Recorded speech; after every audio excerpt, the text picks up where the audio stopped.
Hello, and welcome back to another episode here at the SteelerFury.com podcast. I'm your host, Jeremy Kohlman. You know me as Smith the Smoking on the message boards, joined by the best host that money can buy, but which we do not possess and probably never will.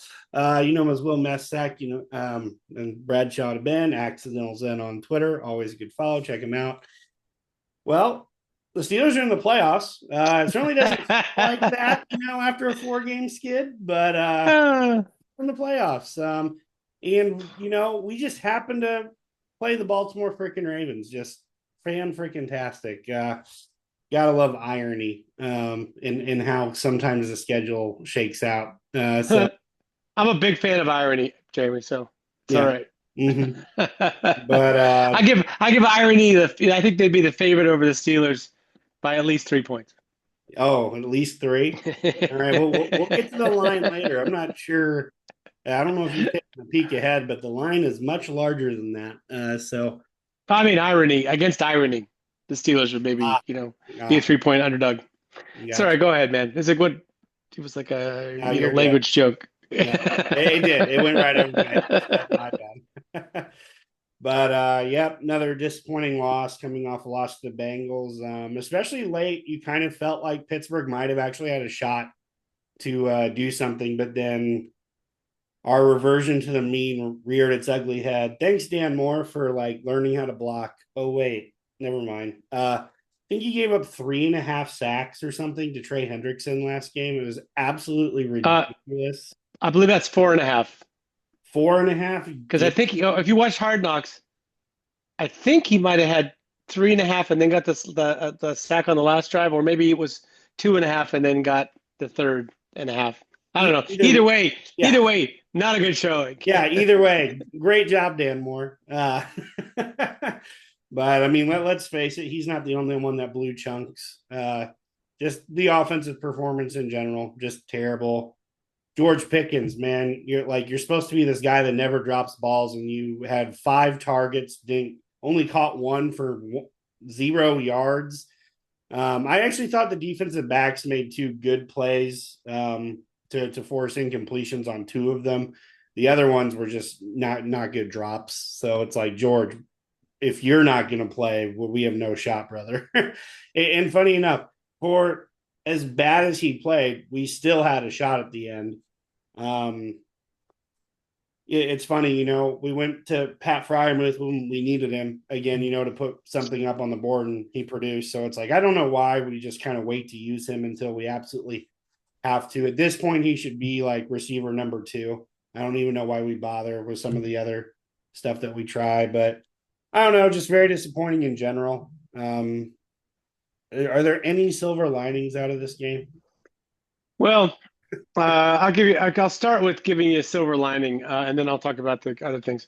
Um, I think there are only 3 teams in the history of the NFL who have lost 4 games in a row going to the playoffs. Yeah, I think you're right. Um, those teams are 1 and 2. So the silver lining is there was a team previously who lost 5 games in a row going into the playoffs. Shit. The 1986 New York Jets lost 5 straight games to end the regular season. They finished 10-6, pretty close to 10-7, and they beat the Kansas City Chiefs in the wild card round, and then lost to the Browns in double overtime, second round. So, there is that. I thought that this game against the Bengals could have totally gotten out of hand, except for the T. Higgins left the game. I mean, I felt like while Higgins was in the game, it looked like they had absolutely zero answers for Cincinnati's offense.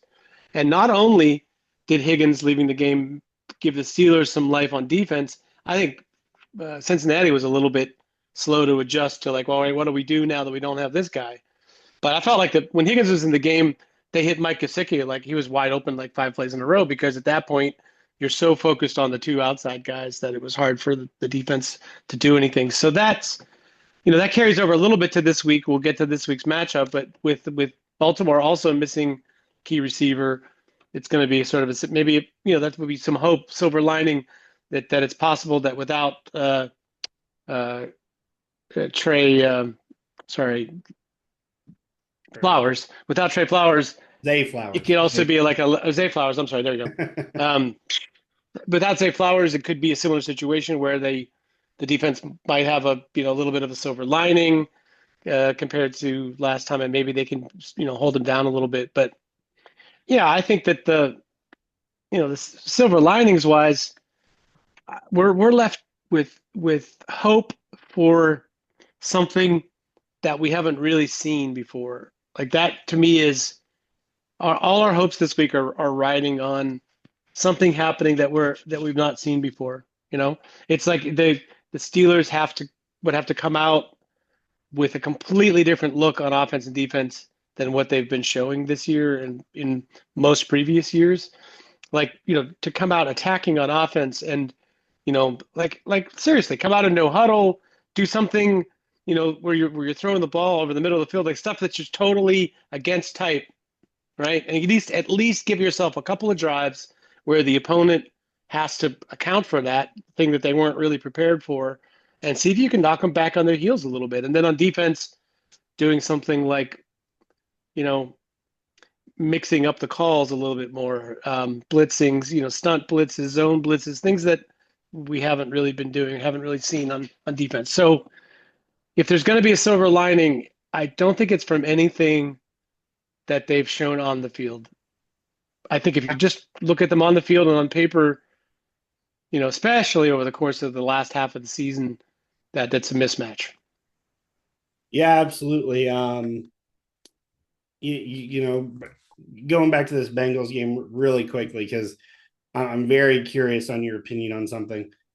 I mean, how long does it take for like a defensive coordinator or head coach to realize that whatever game plan you thought you had to cover Jamar Chase was just complete and utter horseshit with Corey Trice? I mean, like, good God, it was just pathetic that we kept thinking Corey Trice was going to go out there and cover the NFL, arguably the NFL's best receiver, this year. He's with the triple crown in yards, touchdowns, and catches. Like at what point? I mean, obviously it happened at some point, but why did it take till the fourth quarter to like realize and admit like defeat on that battle? Because it's atrocious to watch. I mean, to me, it's related to Higgins. I don't think they switched out of it because they were like, we're getting killed. I think they switched out of it because suddenly Joey Porter didn't have anybody to trail. Mm-hmm. So, it was like they don't have. I think they were really worried. I would have been too. Higgins destroyed Denver the previous week. Mm-hmm. So I feel like it wasn't ridiculous to have Higgins, who's more of a. I mean, in a way, Higgins is a really tough matchup. You got to have a certain kind of length. Like you got those Joey Porter arms. It really makes a big difference against T. Higgins, I think. But yeah, I think that they thought, and this is what we always say. Maybe you have your number one cornerback, just lock on to the number two wide receiver and take him out of play, and then have a corner on the other side with safety help. So you always have help. But the problem with that is if you're playing your safety, in Robinson Township, you don't have the opportunity to have that guy help very much, especially, man, that goal line. It's one thing between the 20s to like, okay, let them have those throws underneath to Chase and just try to like buckle up once you get down the red zone. But then in the red zone, it's like you're playing Trice man on man on Jamar Chase on the single side. It's like, come on, man. You might as well have me covering. Like, yeah, there's just not only does the quarterback and the receiver see that matchup and think, oh, we're going here. So they know it's happening. You should know it's happening. Trice knows it's happening. And I'm sure he's like, oh man, like this is not going to work out for me because the receiver has a two-way go. The way that they lined Chase up on the single side, he was literally like split. He was inside the numbers, I want to say. So he's literally in a position where he could go anywhere. He could run, attack a fade. He could run a slant. He can run the defender off and go to the front cone. Like he has the entire playbook available to him at that point.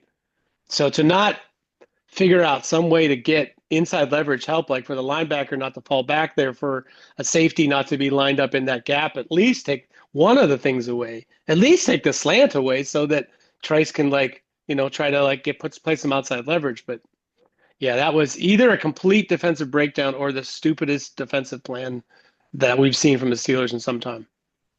I'm going to lean with the latter. I don't know. Defensive breakdowns, have been numerous in recent weeks, so it's not impossible. Right. Well, and believe it or not, we've been bitching about a certain cornerback by the name of Cam Sutton. Lo and behold, you put the other guy in who is playing ahead of him. Hey, he comes up with an interception off a deflection. I mean, like, the proof is in the pudding. Sit Cam Sutton, play Beanie Bishop. Like, I don't know. Yeah. It's mind boggling that we're still like trotting Cam Sutton out there. I'd rather Cam Sutton just play outside corner at this point. Yeah. Like, because it's not like he can't do it. It's not like he can't do it. I'm not saying he's good at it, but like he can at least go out there and probably do a better job than Corey Trice did, like just from an experience standpoint. Like Trice is going out there trying to match up with the best wide receiver in the NFL. At least Sutton goes out there. He's a savvy veteran that knows how to play a guy like that. So yeah, I mean the thing is that Sutton's kind of a zone guy, so putting a man on man on somebody, and also he really did not look good at outside corner last year. So no. Yeah, so I guess the thing I'd say is I don't mind, you got to figure out how to use Corey Trice somehow. I don't think it was the worst idea to have him with help, on the better receiver. Like I can understand that why they did it that way. But yeah, I'm sure about, 10 plays into the game, they were like, oops, like, this is not working. But, I don't know. The Beanie Bishop thing, like I said, I felt like the reason they didn't want to have him in the game was they saw that one play or a couple plays where he got beat on slot fades with faster players because his speed is really not Beanie's thing. He doesn't have that makeup speed on a fade. And so if you get a situation where he's isolated on somebody running a slot fade, yeah, that's especially against Kansas City and Baltimore with Zay Flowers or Philly with Jameson Williams like that. Those are bad matchups. So I think that's why they got away from playing him some. But to that end, once again, without Zay Flowers, that probably helps the chances of Beanie Bishop being able to play against Baltimore. Probably a better fit. Although Baltimore is going to come out in two tight ends, I would think, for most of the game. So I'm not sure if Beanie Bishop plays in that scenario anyway. Yeah, let's kind of roll into matchups now since I think we're kind of done railing. I'm sorry. The thing is, we could talk about the Cincinnati game. It just feels so meaningless right now. It does. I mean, it just feels like they won the turnover battle. They won the time of possession. They even held Cincinnati in check for the second half of the game. And I mean, I guess in a way, I'm sort of shocked the game was as close as it was. Because when you were watching the game, it didn't feel like it was ever really like a nail biter. But I guess there was a point, a couple of points where they could have taken a lead, which they haven't had in a month. Yeah. But God. I saw that stat and I was like, is that a real thing? Yeah. I mean, it's like that the last couple of drives, I mean, they even get the stop on Cincinnati, get the ball back with lots of time, and just absolutely fizzled the end of the game. Like, where did it was the 2 minutes plus 2 timeouts, 2 minute timeout plus 2 timeouts is when they got the ball. And they didn't even really get a realistic shot. Even if Pat Freiermuth catches that ball and immediately takes a knee, it's like a 59-yard field goal or something. And, you're not exactly, I guess you have Chris Boswell and chances are he makes it look good. But man, they have barely any time to spike the ball. They have to execute absolutely perfectly from the moment he catches the ball. And then it's like, okay, you're going to be rewarded with eking out a 20-19 win. And I guess maybe you could feel better about yourself. But I mean, since they didn't and it fizzled at the end, I feel like it's irrelevant because if they play anything close to that this week, it's over. So to me, it's like, I bet I'd rather look forward to matchups and try to, convince myself that they could win, which, it's like, it's so tempting to get sucked into that, like, hope of the playoffs. Wow, we only have to, like, all the records are thrown out and anybody can win. And, and like they could make a run, they could do it. Like, it's really easy to want that sentiment to get in, but it's just Lucy with the football, man. Yeah. Well, anyway. and to build off that really quick before we dive into like some matchups and what we think we're going to see from Baltimore and Pittsburgh, the thing that sucks about losing this game the most is there is absolutely no momentum heading into the playoffs at all. We haven't held a lead in a month. We haven't won a game in a month. Like it's just bad all around. Like, just with the fact that there's no momentum, it's like you said, this is a team that's fizzling, and we need to find a way to like light a spark, But like Yeah. we don't even have brush like in our fire pit right now. Like it Hey, is well, bone dry. I mean, look at it this way. Like if you watched Hard Knocks this week, as I did, Yeah, because I'm a glutton for punishment. same. Um, Mike Tomlin's been preaching for 2 weeks. We got to protect. We were losing because we're not taking care of the ball. Yet as assistants, the reason that we've been losing, the reason we've been down in these games is that we're not protecting the football. We got to protect the football. So, like I said, they won the turnover battle. They still lost. So, how do you go back this week and be like, all right, we won the turnover battle and got time of possession, but now this week we got to do. It's like we got to execute better. Well, it's like your message is not winning at the moment. It's like I think that's the problem is that in order to generate hope, you got to feel like something different has to happen, not just, we just need to execute better. We just need to protect the football. We just need to play Steeler football, and we're going to get out of there with the win. Like I don't. How would you sell that to your team now? Well, I would just say scrap everything you've done for the past month. And I'm just joking. We know that's not going to happen. So I don't know. I don't know. I think you just kind of come out and say it's do or die time. But other than that, I don't know what you expect for Mike Tomlin to change from his normal mantra. Are we going to come out and uh, play like hell in January or whatever that famous line was like a decade Yeah, ago? they can't unleash hell. It's not Yeah, December there anymore. you go. There Yeah. you go. Can't unleash hell in December, but it's just like you said, just and what we keep coming back to, like no momentum going into this game and very little hope, if at that. So, but let's jump into the game here. First, let's jump through the injury report because there are some notable injuries. Yep. You mentioned it before, but Zay Flowers is out of this game. He sustained a knee injury. It does look like he avoided major ligament damage. I think you said it was a PCL. Correct me if I'm wrong. Yeah, he and I have got the same injury a week apart. Right. I injured mine a week earlier, and it was weird.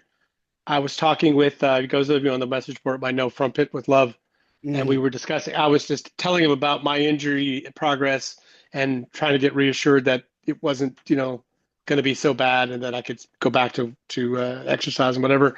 And so we were discussing PCL injuries and recovery and what happens and it was like I think Zay Flowers got hurt maybe 2 minutes after that. It was like while we were having the Wow. conversation. Wow. So when it was announced, a little bit later that he had injured his PCL, I was like, I think we spoke this injury into existence. I'm afraid to talk to you about any other injuries.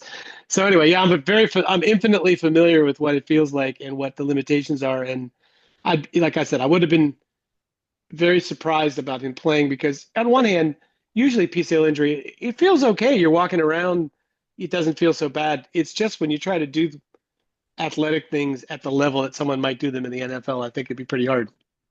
Yeah, for sure. Next Uh, week, next week, much more likely.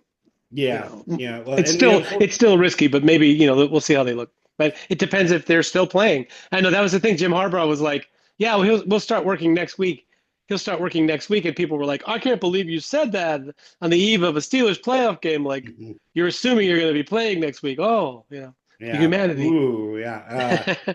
But yeah, I think Yeah. that's if they're still alive, he probably has a chance to play next week, but not this week. No, no. So plus for the Steelers, bad for Ravens. It's unfortunate just because he got hurt in garbage time too. Like the game was well in hand. If you did watch Hard Knocks, they were like, "Oh shit, did that really just happen?"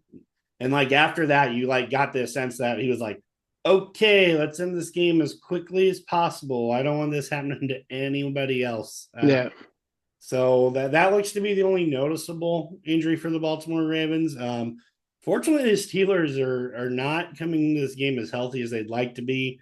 Cameron Hayward and Chris Boswell have both not practiced at all. Actually, Cameron Hayward did today, but they've Practice been today, out. yeah. Yeah, they've been out for this week with illnesses. So this is the time of year The to get that flu bug going around. It's not always yeah. kosher in that sense, but on some good news. Dante Jackson's been a full practice all this week, so that's trending well. So it looks like he will be back out there. Even without Zay Flowers, just another plus for our second best corner to be out there. Porter is off the injury report completely, so he must be completely back, which is great.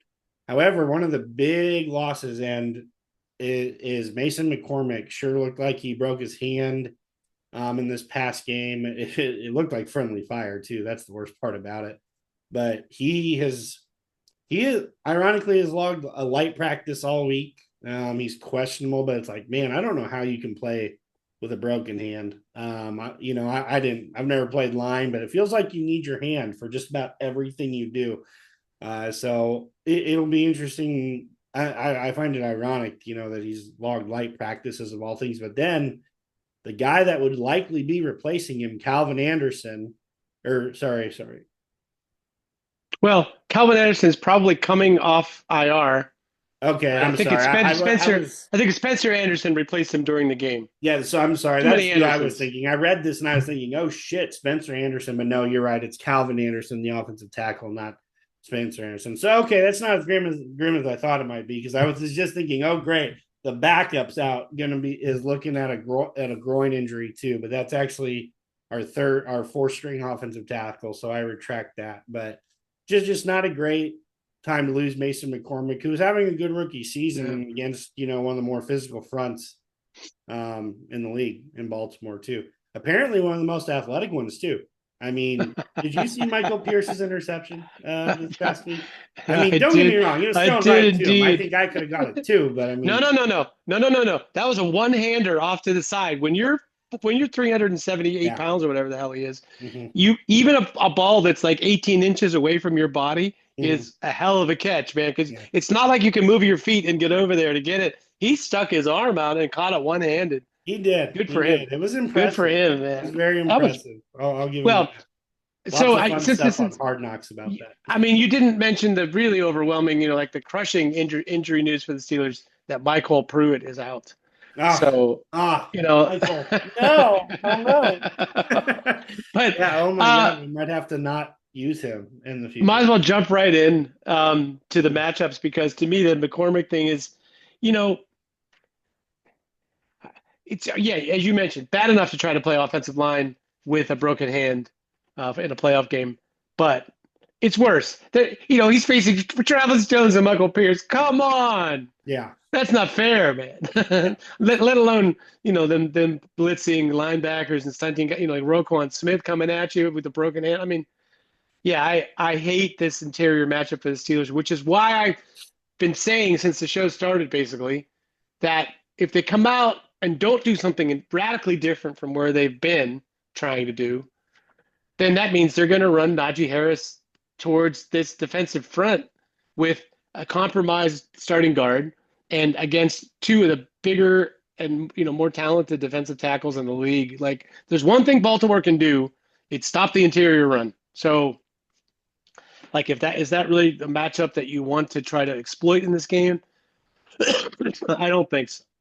Yeah, not exactly. I mean, not only is it Michael Pierce, but it's Travis Jones, Namadi Madubuike, Broderick Washington. I mean, I forgot about there. I didn't even mention there are other guys. Yeah, exactly. Yeah. I mean, like would be a monumental task for someone to try to play through the broken hand. So I don't expect Mason McCormick to play this week, as unfortunate as that is.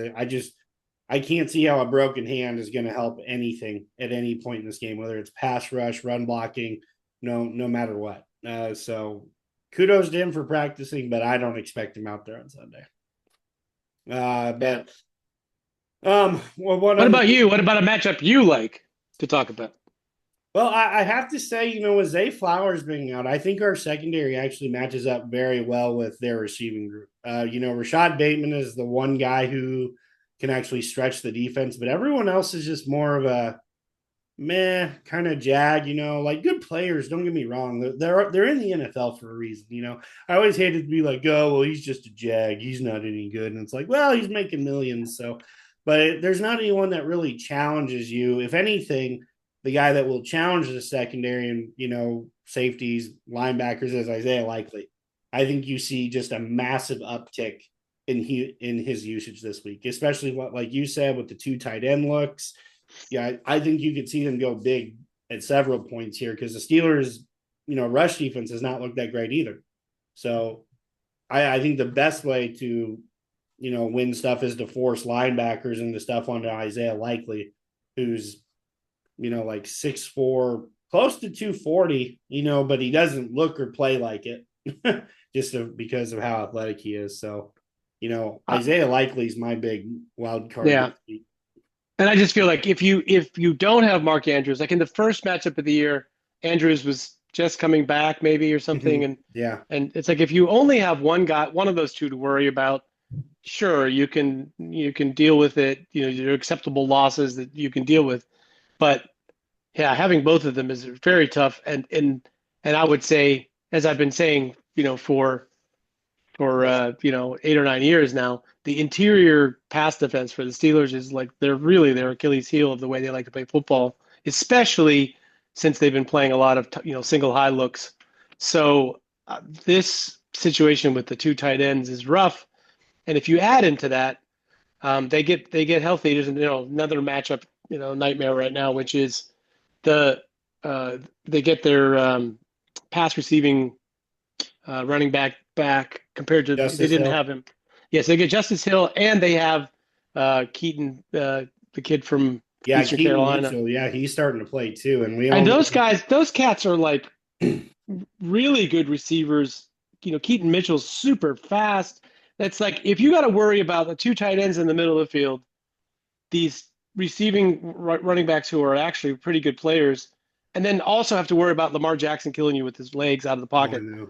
That's a really difficult trifecta of things to try. Like you'll be lucky to stop 2 of those things. Really, you'd have to be an amazing performance to do that. Here's what I was going to say about the receiving core in the matchup with the Steelers.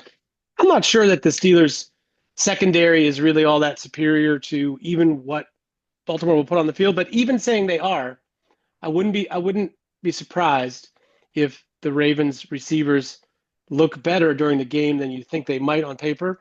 And the reason is twofold. One is the Steelers are going to be forced to play a lot of zone defense, I think. I know that their desire is to play more man underneath, but the problem with that is Lamar Jackson. If you don't completely set up your pass rush to not even try to get to him, you're just trying to keep him from escaping the pocket. So you're sacrificing either pass rush to get to the quarterback or the quarterback run. Like that's the dilemma they put you in. So if you're going to play zone defense, he's going to they're going to pick you apart with like Aguilar's a smart NFL veteran wide receiver. He knows how to find the spots. He's a good fit for that approach. And so is Bateman. Bateman can beat you in many ways. And the 2 tight ends, of course, against that will absolutely kill you. So if they do play man, then you got problems with Lamar Jackson, I think, because if perfect world, you didn't have a mobile quarterback. Yes, the Steelers pass rush with the slight advantage they have in terms of their secondary ability compared to the Ravens wide receivers or Ravens receivers, then yes, that pass rush would sort of be the thing that could even it out, right? But yeah. I mean, that was a little bit like last week. Like last week, the Steelers having only one primary target to deal with on offense were able to, disrupt with pass rush enough to keep Joe Burrow from killing them in the second half of the game. I think you lack that scenario this week because, unless Lamar Jackson gets knocked out of the game, it gives you so many options, which makes it even more unbelievable that in the last couple of years, and especially in the earlier game this year, that Lamar Jackson was not taking advantage of that. He was sitting in the pocket even when he had opportunities to run against man coverage with nobody, green grass in front of him. But they seemed to be either he was disinclined to run out of the pocket, like he was working on being in the pocket, or they told him to not risk injury or whatever. I don't know. But once he got out of that mentality after that week, it really puts teams in a bind. He's a great player, man. We like to naysay him because of his record against the Steelers over the last few years, but man, does he make things hard for your defense? Yeah, I'd say, I guess that's kind of the one hope going into this week is that we know how to play Lamar. And we've had such success against him in the past. It's like, well, maybe we can keep this game close enough, but until our offense, starts taking advantage of situations and trying to press the ball and, being aggressive, that's the prevailing negative mindset going into this game. If I had to come to this game with a new mindset, Jalen Warren would be my starting running back. Oh no, Najee in his fourth 1,000-yard season is real impressive, sure, but I would be running the hurry up, and at times where we've run the hurry up and just dumped it off to our running back, it's actually worked out quite well. Like it's funny because it's what Peyton Manning and Tom Brady did for years. Let's run the hurry up. I'll take my short check down to the running back, and we'll move the ball downfield. Because we'll get chunks, even if they are protecting everything back. I'm counting on my running back to at least get me 5 yards on every little dump down. And that slowly moves you down the field. And eventually, that's going to drag up your defense where you might be able to take shots. And let's face it, we actually have guys that can make games in the vertical passing game. We have George Pickens, who's not a blazer, but he's a long strider who's very deceptively fast and can make, the big contested catch downfield. We have Calvin Austin, who can outrun most people down the field. And then Mike Williams is another big presence on the outside that can at least make plays if you throw the ball up to him. Pat Freiermuth, too, when he's not, covered by like the fastest safety in the world or something. But we have guys that can actually go make plays, and we just never use it. We don't go to this at all. Well, Freiermuth has become their dump off option. Like a lot of the success he's had the last couple of weeks were because he's running routes under the defense is playing back to try to like sag to take away Pickens or the deep shots on the sideline or Calvin Austin running by them. And that's left things open underneath. And they've chosen to have Freiermuth do that instead of a running back. Yeah. And it's worked out for them. It's a lot of those balls he caught, there's nobody near him, when he catches it. So it tells you the defense is basically saying, you want to take that, take it, right? The exception was the touchdown that he caught late in the game where I think that was a bust. Yeah, that was kind of a bust. But in general, it's like I think I'd let the Steelers. If I were their defense, I think I would let the Steelers run the ball as much as they want to run it. Like I don't think I would do anything special to stop the run.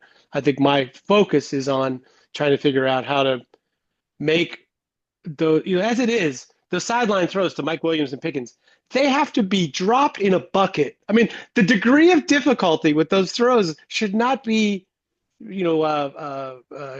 should not understate how difficult that offensive play is. Like they are taking shots down the field on the sideline where the ball has to be literally like in the receiver's hands or like right in that spot, or there's no chance for the receiver to make a play. And on top of that, often the receiver has to make an amazing play to make it happen. So to me, that percentage of that, even though George Pickens and Mike Williams are both very good at that skill, like, man, what a low percentage play to hang your hat on.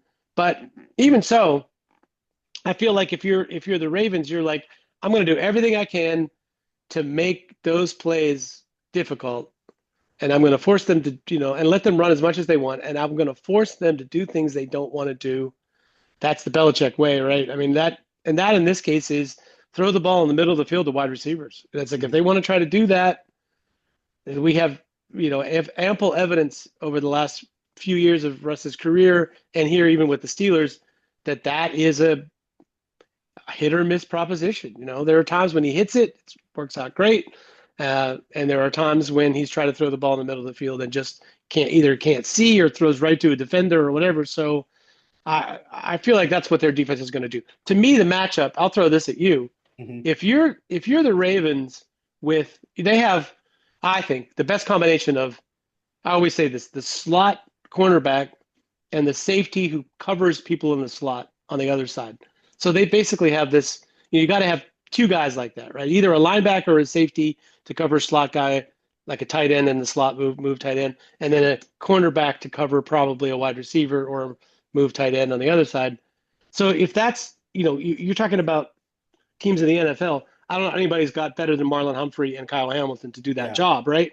Hmm. So being that that's the case, in a way, you're talking about Baltimore being better at defending something that the Steelers don't actually do.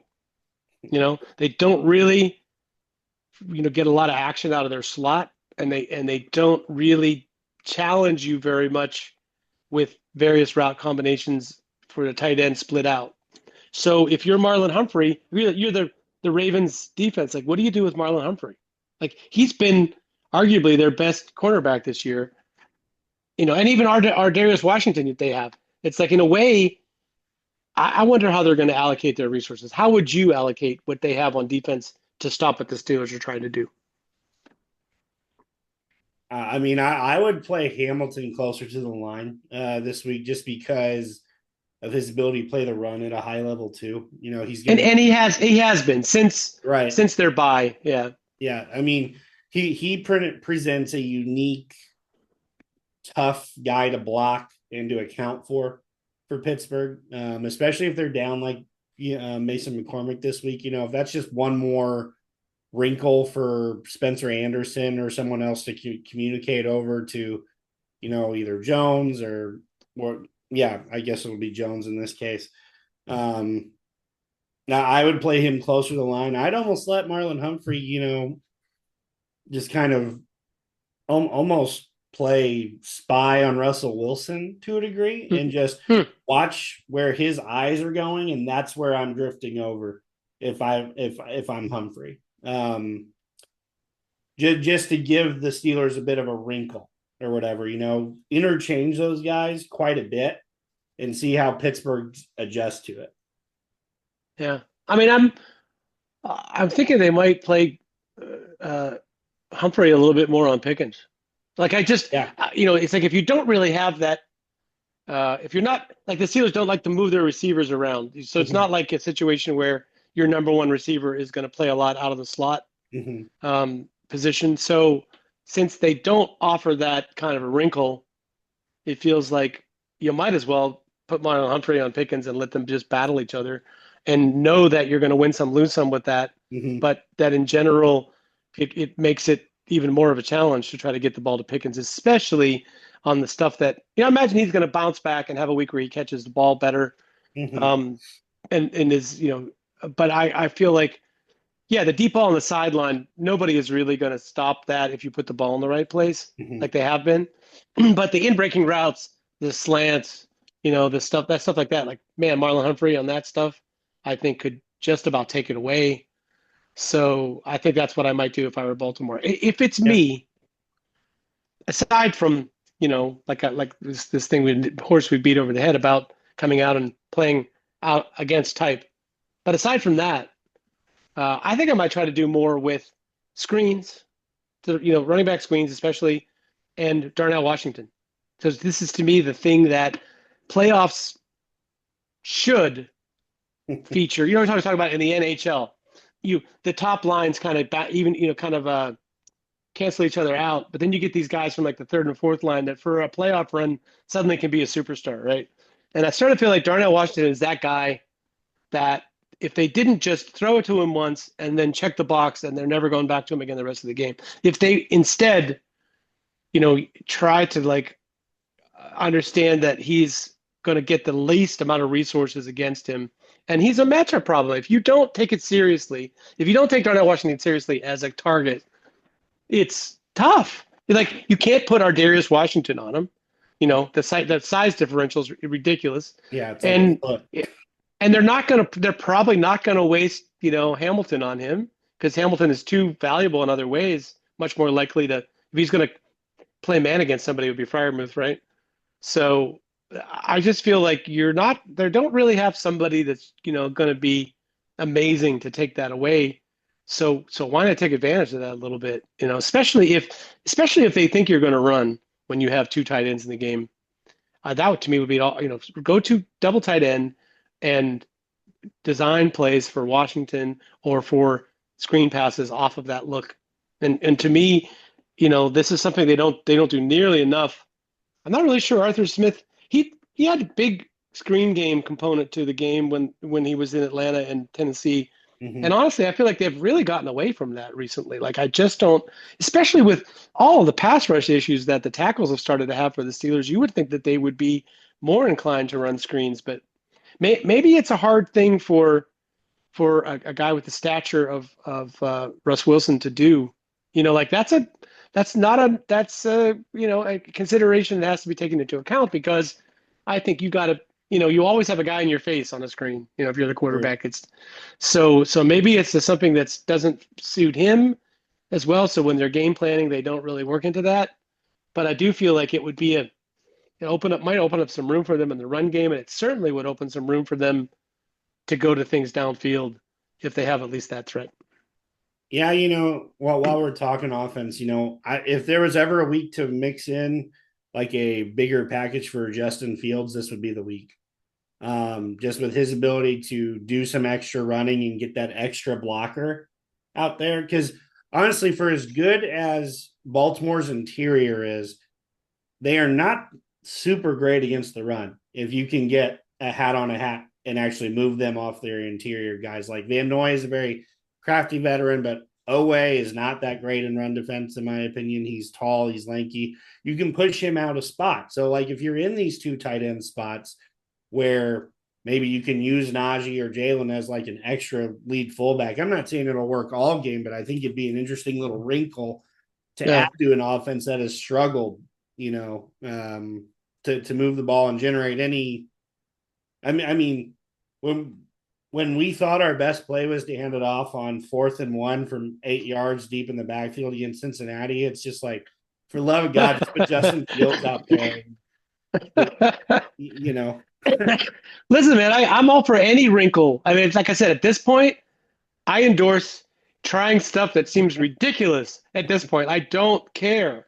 I mm-hmm. just feel like I don't want to see them come out and just try to do the same thing over and over again. That just feels like the recipe. I would rather get beat down having tried to do something different in this game than to get a beat down or even a narrow. I mean, really, honestly, even a narrow victory, but playing stupid football that's not sustainable to the future is that might even be a worse outcome than trying some shit and then having it not work. But I'll say this about Justin Fields. I I don't really think Russ Wilson or Justin Fields is either one of them is really justified anybody in saying, "Oh my God, I can't believe they're playing one guy over the other." Like I feel like they've both shown kind of who they are, and this is sort of what we knew they were. And it's not like if you put Fields in the game, it's necessarily going to make anything better. It just changes what your offense can do, right? Mm-hmm. But I would say this: if there's one team in the league that has a concept of how to defense Justin Fields, it might be the Baltimore Ravens, right? It's like I walked right into that, didn't I? yeah, I mean, I just feel like I'm sure you have to be thinking if you're the Steelers, offensive brain trust, you have to be thinking, well, if there's one thing Baltimore knows how to defend, it's the quarterback run.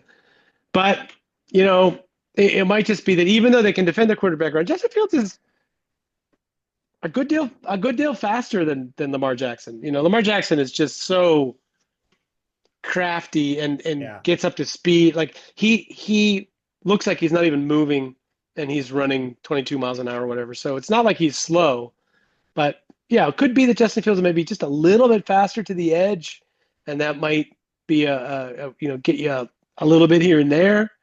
But at this point, the surprise is sort of gone as well. If Justin Fields is in the game on 4th and short or 3rd and short or whatever, it's like, man, you're getting a quarterback keep off Mm-hmm. tackle, right? Yeah, I mean, True. it's like the suspense of it is sort of going away. Speaking of which, I posed this question to maybe in our group thread text, but when was the last time that the Steelers on 4th and short, or for that matter, even 3rd and short, did something other than throw a low percentage deep ball on the sidelines, run a quarterback sneak, or run a running back into the middle of the line, or quarterback keeper to the outside? Like they haven't thrown either play action or a slant or play action to to the tight end. A lot of the things that people like to do on fourth down, or even a trick play. They haven't done anything on third and fourth down in what seems like forever that doesn't really fit into that nice, neat box of this is what we do on fourth down.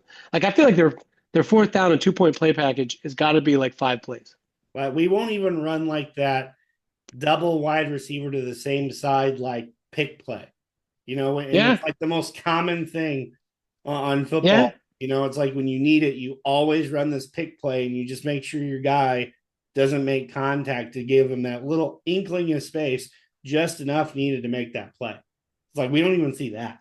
So yeah.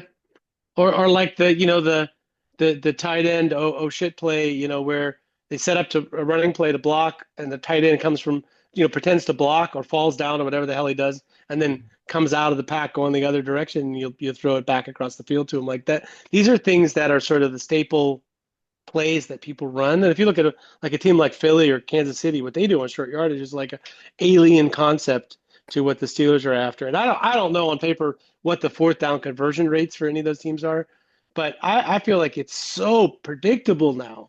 It's so predictable. So if Russell Wilson is in the game, that might be a spot where, yes, having Justin Fields in the game at least gives the defense has to protect against the quarterback run to the outside. But man, they've really narrowed down the scope so much that I feel like the defense is hoping that you go for it on fourth and short.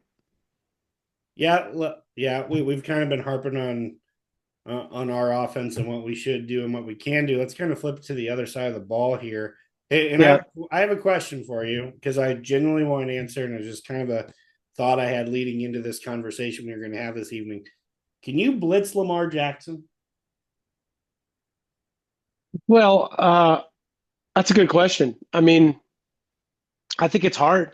Yeah. It's really about building like you can't do it like willy-nilly, for lack of a better way of saying it. Like you have to have a contained rush plan that adds a blitzer versus some kind of stunt, where if they pick up the stunt, and even though you blitzed, you've given a wide ass opening for Lamar Jackson to take off. Mm-hmm. So the answer is yes, but you'd better execute the hell out of it so that he doesn't have time to escape, because it's bad enough to try to stop him running or doing whatever it is that he does. If you don't blitz, if you add that extra guy to the pile, then once he gets past your 5 guys, then suddenly it's like you've only got 6 defenders to cover the whole field to try to stop him. So yeah, I think I would like at this point. I think I would mix in a lot of different looks so that it isn't as predictable.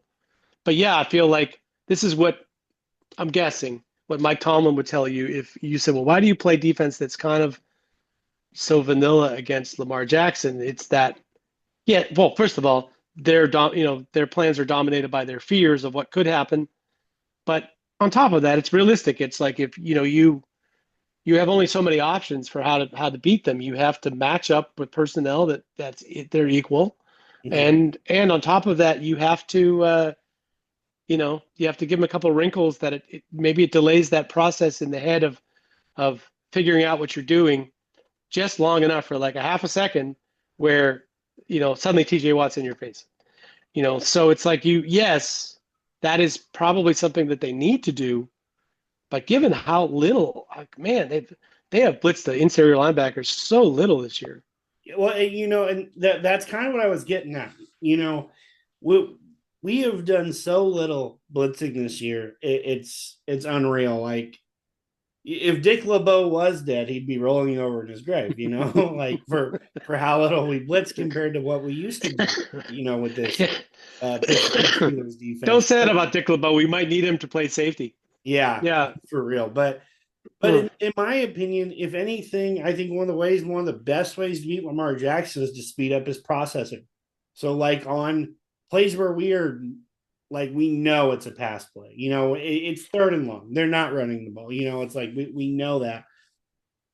I would bring that like 6-man pressure where you have Queen or Wilson being that delayed blitzer, or God forbid we kind of disguise a blitz and like act like we're bringing it one way and come in with the other. just to get him to hold on to that ball for an extra like half second sometimes. And I know he's got unreal athleticism, and at times he's got like a sixth sense for when pressure's around him. Like that's one of the most underrated parts of his game too. Like all of a sudden he is literally Spider-Man out there. He has a spidey sense. When the pass rush is close, he knows it's time to like either get rid of it or run and try to make a play. But in my opinion, I think one of the best ways to take that away is to force him to throw something quick where it's like, I just know I need to get rid of it. So it's not always the most accurate pass sometimes when you see that. So Well, I don't know. Jeremy, I'm sorry you walked into this one too. Lamar Jackson in 2024, passer rating against the blitz 119.9, which is second in the NFL. Success rate against the blitz 63.2%, which was second in the NFL. Touchdown passes 22 TDs. Completion percentage, he set a career high in completion percentage against the blitz this year. So I'm not saying it's like my primary defense go out there and let's say we're going to blitz him every single down, but like it wouldn't hurt to like throw it in there every once in a while, because our standard thing right now is to rush 4 and just see what happens. And a lot of the times he beats us in that anyway. So it's like, let's not, we're going back to the, let's see if the offense can't do something that they normally do. And it's do or die time. It's like, shit, let's try to go just fucking hit him once more, like get a free blitzer on him and at least make him think about it. Like the way he's out there playing right now, it's like, well, I can outrun pretty much everyone who's going to rush me. And it's only 4, so I've got 5 on 4, sometimes 6 on 4 on blocking. So it's just like, well, like what's even the point? It's like at that point he's playing 7 on 7 football. So you got to bring him back into playing 11 on 11 every now and then. Yeah, I mean, it's a tough ask, it's why you can't depend on your defense holding them to 19 points right from the start of the game. Like and the thing is, if your defense has got a real tough task ahead of them, like you've got to attack on offense. Like this mentality of like, we're going to shorten the game and hold time of possession and keep them off the field, et cetera, et cetera. It's like, that's fine and well and good until you're settling for field goals on drives like that, or having penalties and that knock you out of field goal range or whatever, and they come back and score quickly, and then to put you behind the 8 ball. So I feel like the better strategy is to try to put up points, like to say we're going to score as many points as we think we can score in this game, and it's like if we're not successful on some drive and it doesn't use any time, and we give the ball right back to them, I'm willing to live with that as long as we put up points. So it's like whatever you need to do to put up points, and we just need to to win this game, we need to score more points than them, and to say you're going to achieve that by holding the other team down when they could do everything right, and get play Lamar Jackson. We know how to play Lamar. I mean, that's forgetting the fact that they just, I guess, forgot how to play him 2 weeks ago. Mm-hmm. But, like we know how to play this offense, and we're going to keep it close and we're going to frustrate them and whatever. Even if that's the case, you get 2/3 of the way through the game and suddenly it's just too much. It's like you've had your finger in the dike for 2.5 quarters, but at some point they're going to break out. You just can't count on holding an offense like this down for an entire game. So knowing that ahead of time, far better to put up points early, Unfortunately, I think we're going to come out with the mindset, oh, we need to control the clock and give him as few opportunities as possible. Like, I guarantee you that's what we're going to fall back into.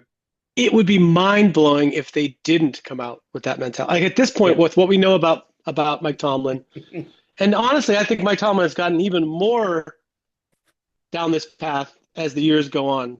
And I knowing what we know about him, like I remember how shocked I was in the 2005 playoffs when a Bill Cowher team came out throwing, play action, throwing the ball downfield. I was like, what is happening? We had been complaining about it. You think we're complaining now? We had been complaining about that he wasn't winning in the postseason because he wasn't bold enough, and he was, Yeah, trying to play it's this true. like same regular season football, and it wasn't really translating against A, better teams, and B, more urgent teams were taking it to them. We were so surprised when they came out in that Colts game with a completely different approach than they had been showing previously, at least for the first half. In the second half, once they got the lead, they were able to go back to that thing that they knew how to do well and finish out the game, albeit with some, heart attacks. But if a Mike Tomlin team came out and like attacked, throwing the ball downfield and with pizzazz and something different, new wrinkles, whatever, new targets in the beginning of a playoff game, I might not live to see the second quarter. Like that's how surprised I would be. It is possible. That's where the hope comes from. The hope is, well, we're healthier than we were the last time, and they're missing Zay Flowers, and they're complacent. They think they're on top of the world, and they're already thinking about next week. And we're hungry, and we're restarting the clock. Like, you have all these reasons for hope, but I honestly think you remember, you think about all that, and you get sort of hopeful, and you think, well, maybe I'm being crazy, but it feels like they have a shot. And then you think, oh, Mike Tomlin's the coach. Like, that's the thing. If Mike Tomlin steps up and does something different and demonstrates that he is a different kind of coach than we think he is stuck in, then chapeau. Like, we're in for an entertaining Saturday evening for those of us who can watch Amazon Prime. Yeah, that's right. We're lucky enough to get the most exclusive game this weekend, as in terms of availability. So tune into Amazon Prime. You can watch the Steelers this weekend. But yeah, so I think we've kind of beaten the game plan with the dead horse. Oh, I think so. And by the way, Corey Korbowski, sick, supposedly, couldn't even get in here to talk about this game. I know what he would have said, same stuff we've been saying, but he would have said it in a younger, fresher, less emotional way. It would have been really useful to have, But if he doesn't want the pressure of coming in. Here's what's going to happen: should the Steelers somehow win this game, he's going to come back next week and be like, I was sick last week, but I was here. I was going to tell you that I thought the Steelers were going to win, and here's why, blah, blah, blah. So he can play whatever card he wants to play the next show. Yeah. Well, Corey, Godspeed, get better, buddy. Sounded pretty bad from what you were saying, but yeah, I'd be pretty sick about talking about this team too at a certain point. But listen, man, these young kids are soft. That's really what it boils down to. I'm gonna let you two hash that one out yourselves. But for all the talking we've done, about how Pittsburgh and Baltimore are going to clash this weekend. Believe it or not, there's 5 other playoff games heading up this weekend. Are we allowed to use the word Super Wildcard? I think it's the stupidest thing. Super Wildcard Weekend. What was wrong with Wildcard Weekend? Sounded great. Is that a thing now they call it Super Wildcard Weekend because there's more? Since they took away the bye from the number 2 seed, they're referring to it as it's Super Wildcard Weekend. We already have the Super Bowl. Why do we need to add Super to something else? Especially because it's Wildcard Weekend. You see it, WW. It's an alliteration. It's great. Yeah. Now it's SWW, and everyone's like, what the hell does that mean? Maybe next week we'll call it the dumbass divisional round. We'll add an alliteration. Anyway. But yeah, there's quite a few fun playoffs. Yeah, hit them. I'll make it short and sweet. We'll get right into it. Yeah. At this point, we know these teams. Yep. So let's get. We're going to start out on the NFC side of things, just to kind of switch it up here. First NFC game of the week comes on Sunday. Believe it or not, all of your AFC games will be played on Saturday and Sunday. The schedule is as follows. I'll just do it really quickly if you are interested. 4:00 window on Saturday, we get the Chargers and Texans. Then you get the Steelers at Ravens for the 8:00 night game on Amazon Prime. Then, believe it or not, Denver starts us off on Sunday with the noon window or the 1:00 game. Then you get 3 straight AFC games and then 3 straight NFC games. I don't know if that's just how they thought it should happen, but that's how it's going.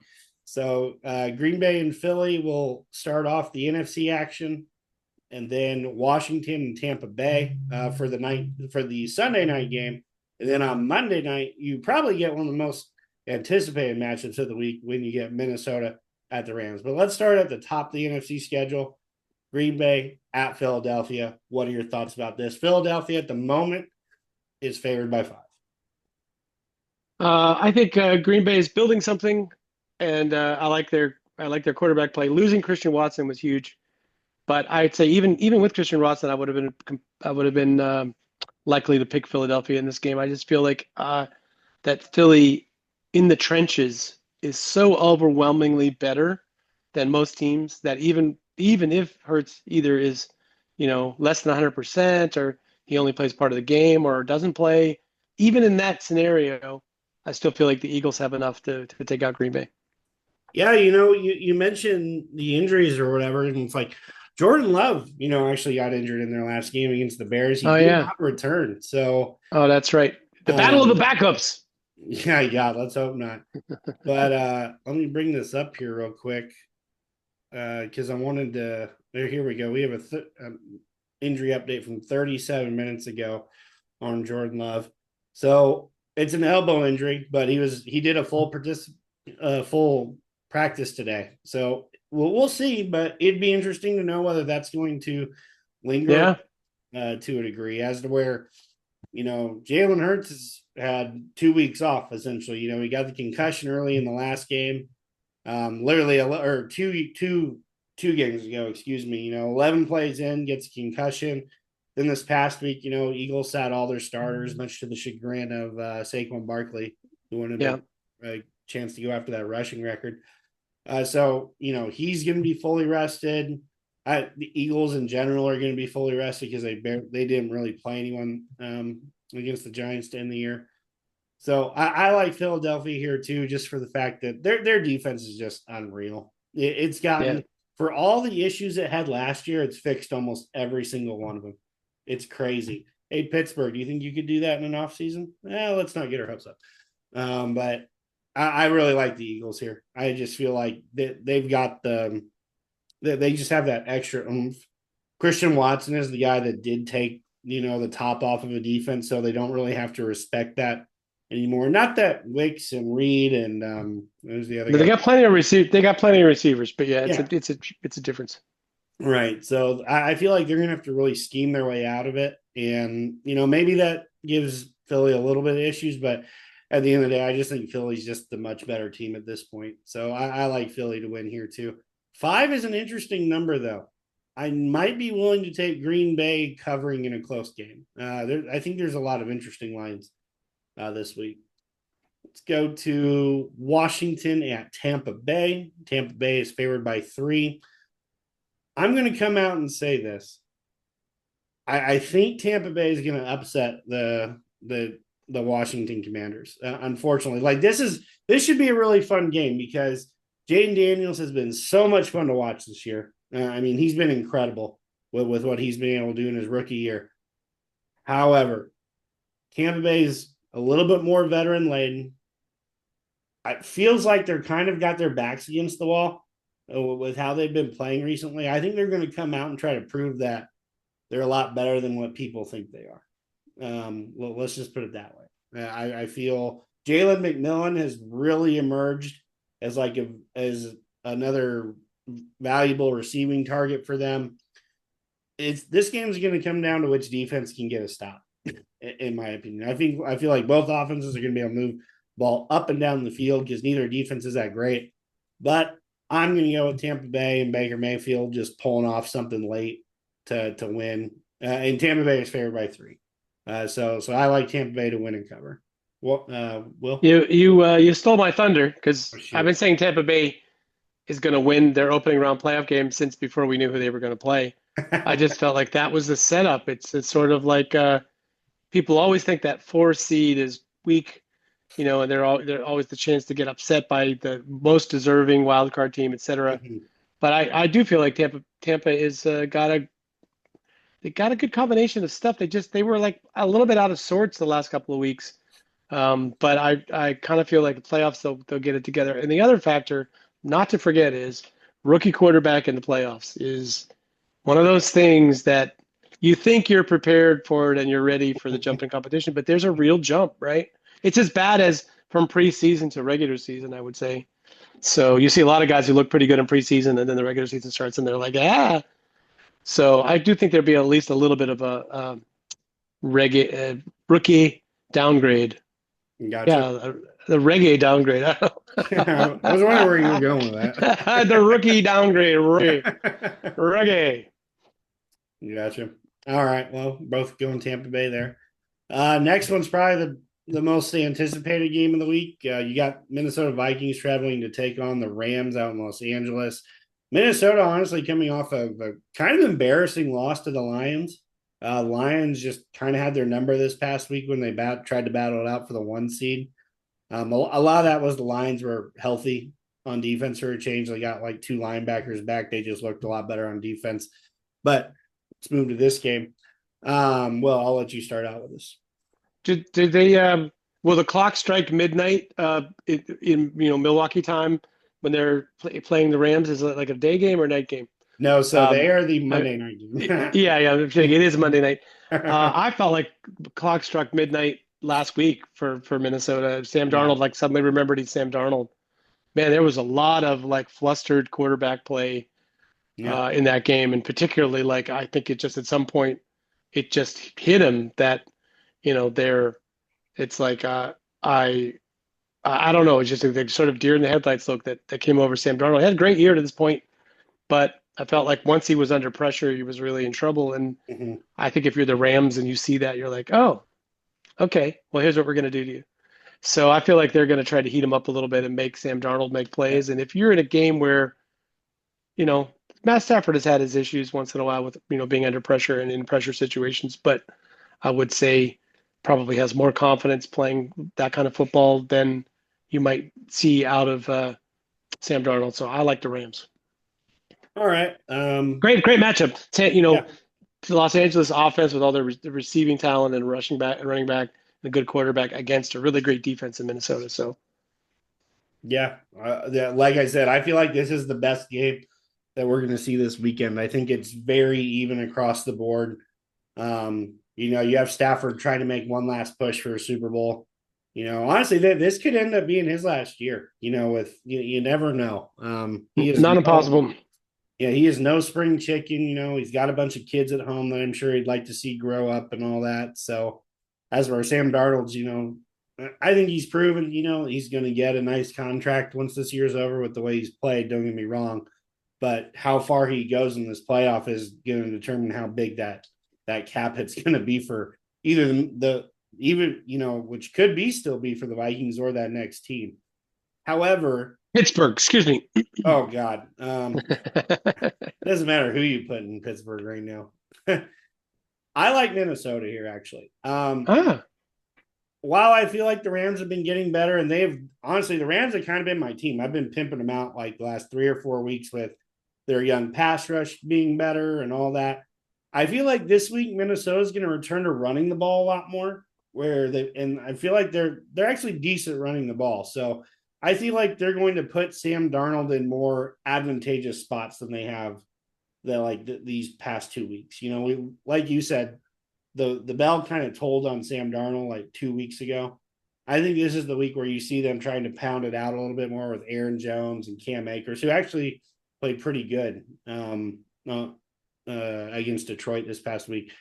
I think Minnesota just ekes one out. It's just kind of a gut feeling because I've been a Rams guy for as long as I can remember. I love their offense. I love their young defensive line unit. They've got some really fun guys to watch, but they are a unit that can be run on. And the Minnesota defense is very good within its own right too. So I just feel like both sides are going to play better ball this week, and the Vikings are going to eke one out. By the way, Vikings are only favored by 1. I failed to mention that. So, and here's the thing, man. My playoffs rule of thumb is if it's close, pick the team with a better quarterback because that's fair. That's the NFL playoffs, really, in a nutshell. Mm-hmm. And both teams are, expertly well coordinated on offense. And Kevin O'Connell being a former quarterback, and then Sean McVay, who's kind of an offensive guru. His system is just awesome. He's that's why I wanted to take Zach Robinson. Yeah, this past offseason to be our OC. I love that offensive system. It's so user friendly. Mm-hmm. But anyway, let's move on. Let's kick it up to some AFC action. Team that's going to start us off on Saturday. The Chargers are headed to Houston. The Chargers are favored by 3 at home. I'm going to start out with this. I think the Oh no, Chargers. they're on the road. Just for the record, the Chargers are at Houston. Oh, sorry. That's what I thought I said. I said. I like the Chargers to go in and upset Houston this week. Houston just has. Unfortunately, Houston kind of has that Pittsburgh vibe where it's like they've kind of backed their way into the playoffs. They took care of what they need to do so early in the year, where they have not played great football leading into the postseason, where similar to Pittsburgh, I don't feel like they have a ton of momentum going into the playoffs as to where the Chargers, not that they've played outstanding or anything, but I feel like Jim Harbaugh has a lot to prove, and him winning like a playoff game in his first year would be huge considering what the Chargers have done in the past few times, is where they've gotten in and lost a really close game. Just feel like that switch gets flipped with Harbaugh there. They run the ball better. Herbert's honestly is the quarterback that he has played so spectacularly well this year, but he's been in the AFC, so no one's talked about him because he's been playing.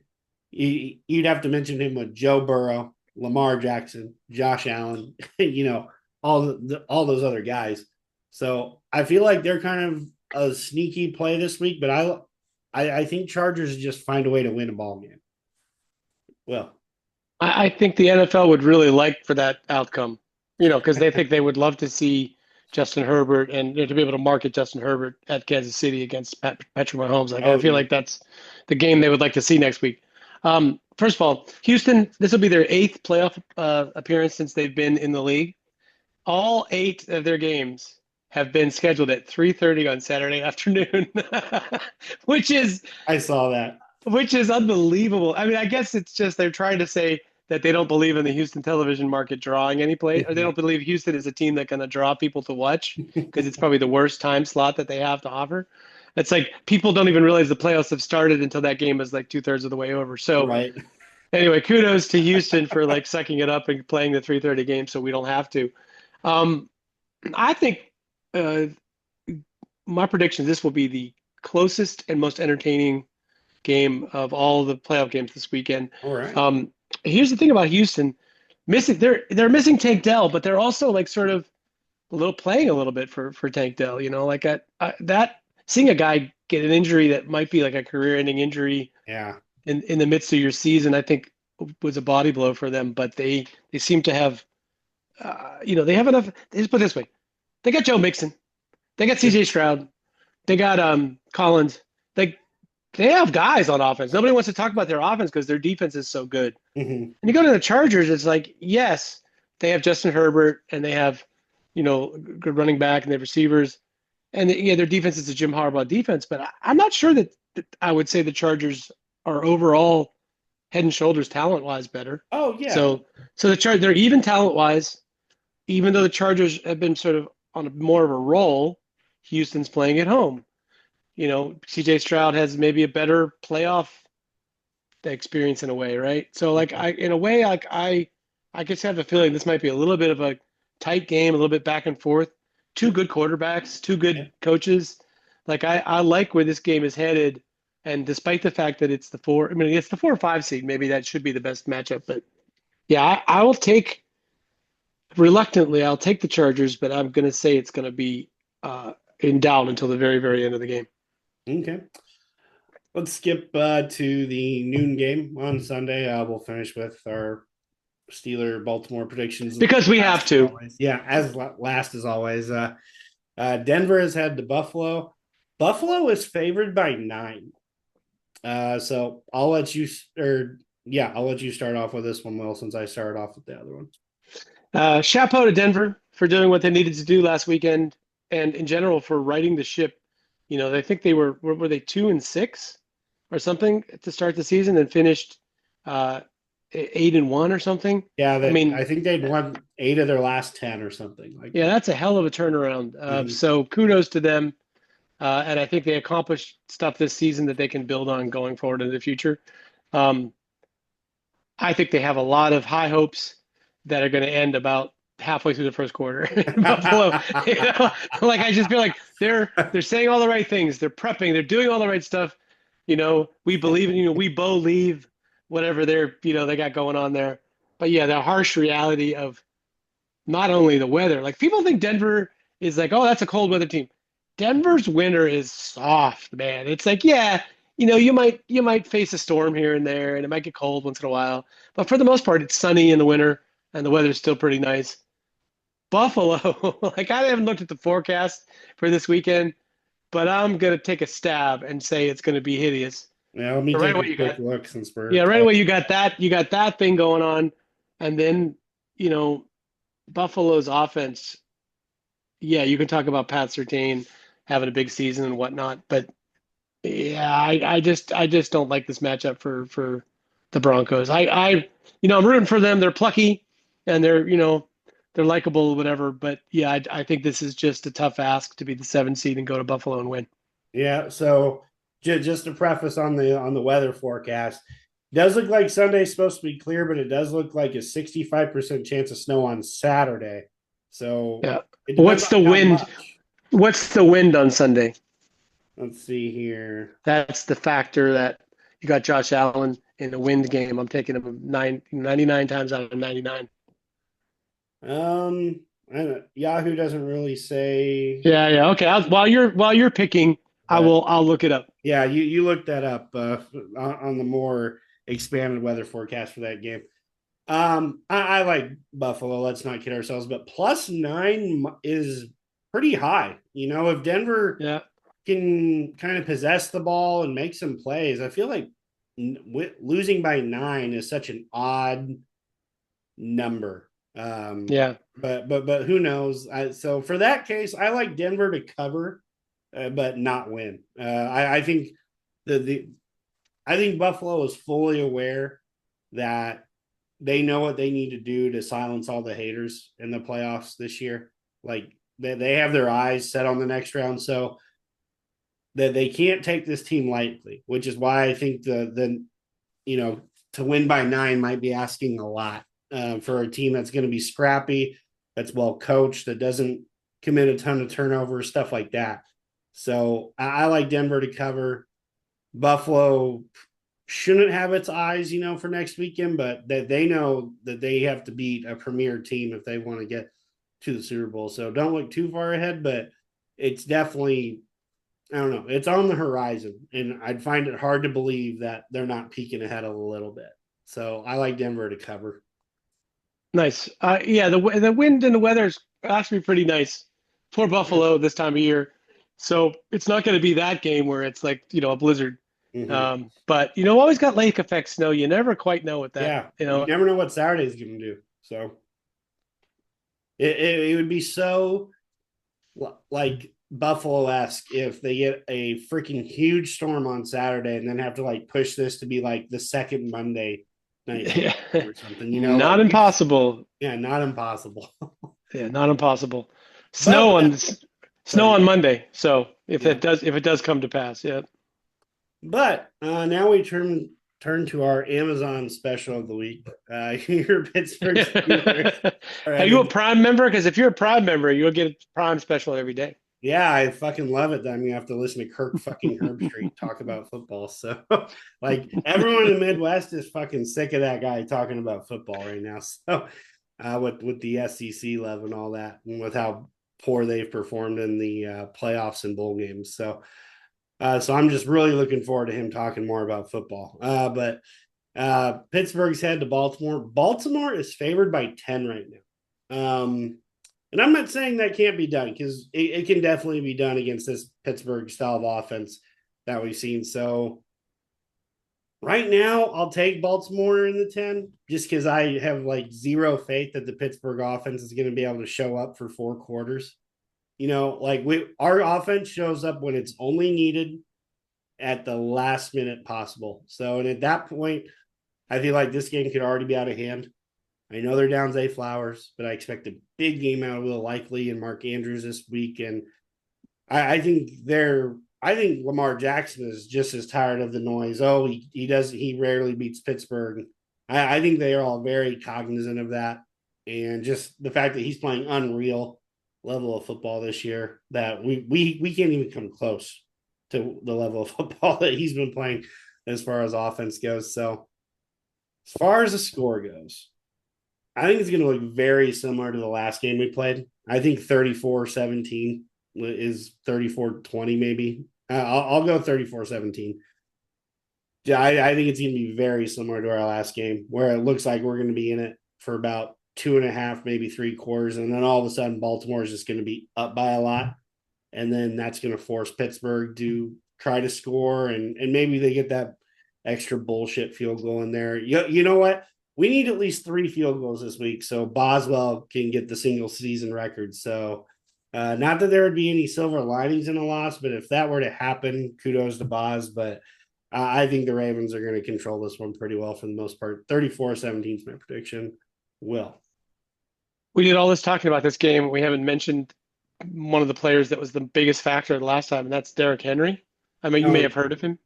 I think we just assumed he's going to be a big factor. I mean, I just feel like, he is the kind of guy that the Steelers, I would have not really shown any ability to stop him. So the only thing that held him in check at all with the first game is that they didn't give it to him very much. Yeah. So I think we're going to get an early Baltimore lead, the way that we've seen in this recent playoff run of playoff losses for the Steelers. We'll likely get a Baltimore lead, and they may not score as many points because they probably are going to heavily lean on Derrick Henry towards the latter half of the game. And that may result in him breaking for touchdowns and scoring more, but I'll make it a relatively lower score version of the last game. I do feel like the last game was about the margin. We have some better things going for us in this game. We have George Pickens and Joey Porter or whatever. Sure. But they also could have scored at least another touchdown or more in that game, but they didn't score. So I just feel like the style of the game might be a little bit less high flying. So I'll call it 27-16. I could be undercutting the score for what it'll actually be.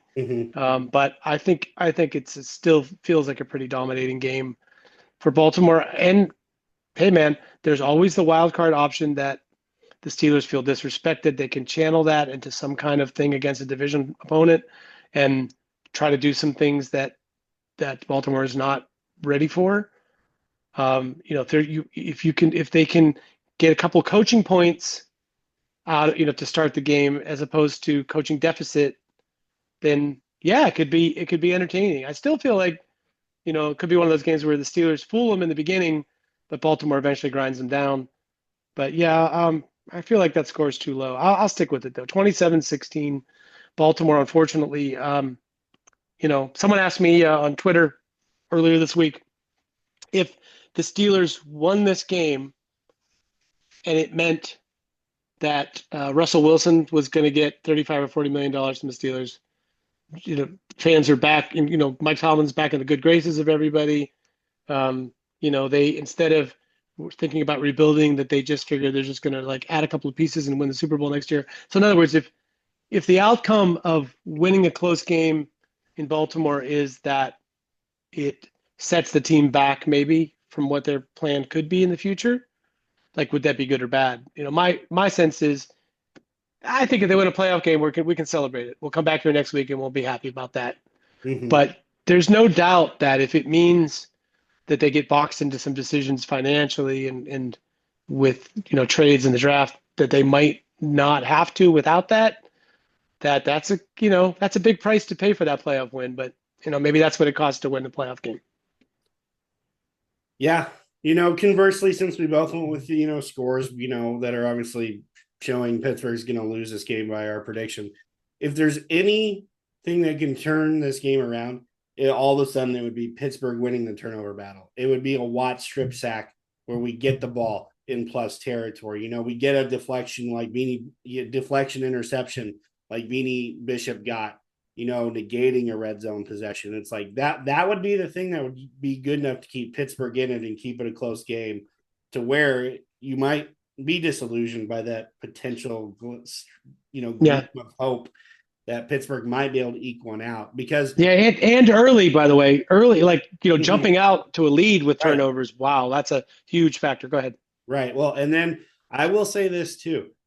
If the game were to come down to field goals, right now, I love the fact that Boswell is the better kicker than Justin Tucker. Like, don't get me wrong, Tucker's been better over the past months. His misses have gone down. He's looked better. Don't get me wrong. But Boswell is like fearless right now when it comes to kicking.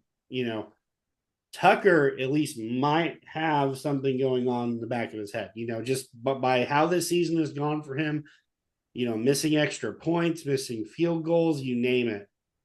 If the game were to come down to kicking, I kind of like Pittsburgh's chances just because Boswell's been so fantastic. Yeah, absolutely. It's shocking when he misses now. Like, it's It like is. this run he's on is absurd.